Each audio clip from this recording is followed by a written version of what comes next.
जय जगन्नाथ बंधुगण समस्त को प्रणाम। आपण जानती उपवास दुनियार समस्त पुराण धर्म और संस्कृति देखा जाए। उपवास जे केवल खाइबा पीवा बंद करवा नुहे, यार आध्यात्मिक दिग भी अच्छी आउ वैज्ञानिक दिग भी अच्छी। मु आपण को ये दुईटा दिग को एकाठी बुझाइवाई चेष्टा करी। भिडियोटी भल लगिले दयाकोरी लाइक और नुआ करी देखुतिले सब्सक्राइब करने को भूलिबे नहीं। आम हिंदू परंपरा रे उपवास केवल शारीरिक नुहे, या व्रत बोली मध्य कहुए। यह आम मन और आत्मा पाई बहुत गुरुत्वपूर्ण। यह गोटे आध्यात्मिक अनुशासन बोली धरा जाए, माने गोटे शक्तिशाली साधना। यह द्वारा इंद्रिय को कंट्रोल करिबा, भगवान को ऊपर ध्यान देवा आ निजर भक्ति देखाइबा। जदि आमे देखिबा अलगा अलगा दिन रे मध्य अलगा अलगा देवी और देवतांक पई उपवास रखा जाए। जेमिति सोमवार शिवंक पई, मंगलवार हनुमानक पई, गुरुवार लक्ष्मींक पई आउ शनिवार शनिदेवंक पई। पुराण रे लेखा अछि यह करिबा द्वारा आम पूर्व कर्मर फल मध्य कम होइथाय। एकादशी, महाशिवरात्रि एही दिन गुड़िकरे उपवासर महत्व सबुठारु अधिक। किंतु सबुठारु मजा कथा हैला आजिकालीर साइंस माने आधुनिक विज्ञान मध्य एहार फायदा कथा कहूछि। वास्तव में यह एक आश्चर्यकर कथा।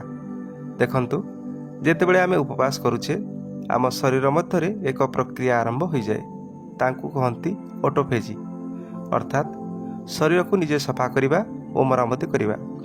जो कोशिका गुड़िक डैमेज बा नष्ट हो जाइछि किंबा पुराणा हो गलानी बा दरकार नहीं, शरीर से गुड़ी को भांगी दिए। यह सेल लेवल रे होइथाय, कोष स्तर रिसाइक्लिंग आउ सफेई। जदि आमे देखिबा यह से आध्यात्मिक शुद्धि सहित पूरा मिसी जाउछि। यह एक आश्चर्यजनक समन्वय। जदि वैज्ञानिक लाभ विषय देखिबा, उपवास करने द्वारा आम शरीर भितर इन्सुलिन सेंसिटिविटी बढ़ी जाए। फल आम शरीर रक्त रे थिबा सुगार को भल भाव में व्यवहार करि पारे। यह डायबिटीज भली समस्या पई सहायता करिथाय आ वजन कमिबारे भी सहायता करे। कारण आमे जेतेबेले खाउनु शरीर शक्ति पाई आम देह भितर जमा होइथिबा चर्बी को व्यवहार करिथाय। शास्त्र कहूछि आमे उपवास करिबा द्वारा आम मन शांत रहे। विज्ञान भी ठीक एक कथा कहूछि। उपवास समय रे गोटे प्रोटीन BDNF अर्थात ब्रेन डिराइव न्यूरोपैथिक फैक्टर रो मात्रा बढ़ी जाए, जहाँ मस्तिष्क पई कौनसी सार ठारू कम नुहे।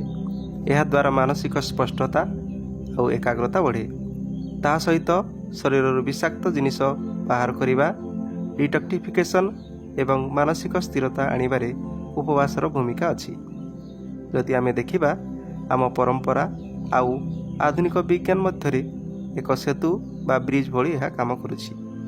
जेउठी आम परंपरा कहे शरीर मन आउ आत्मार शुद्धि कथा, सेठी विज्ञान कहूछि कोशिका स्तर रे मरामती, डिटॉक्सिफिकेशन आउ मस्तिष्कर कार्यदक्षतार वृद्धिर कथा।